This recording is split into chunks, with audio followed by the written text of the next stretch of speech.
টেকাটা দুয়ার কথা শালা সিটার আজ কয়দিন ধরে ঘুরাচ্ছে নিজে জ্বালায় পড়েছে মন মেজাজ ভালো না।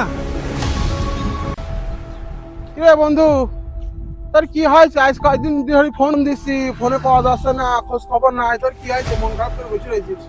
আর দোস্ত দুঃখের কথা তো কি কবরে এক সিটারের পাল্লায় পড়ি জীবনটা শেষ হয়ে গেল। একজনের কাছে কিছু টেকা পাবো আজ 6 মাস ধরে ঘুরাতে টেকাই দিচ্ছে না। আমি খুব বিপদের ভিতর আছি। তুই এটা নিয়ে কোনো টেনশন করিস নি, আমার একটা গ্যাং আছে, গ্যাংয়ে গুলি দেবো না, টাকা তোর উদ্ধার হয়ে যাবে। তুই 1000 টাকা দিছ না, আমি গ্যাংয়ে দিয়ে টাকাটা গুলি দেবো। হ্যাঁ টেকাই তো পাবো 500। হ্যাঁ বুঝতে পারি।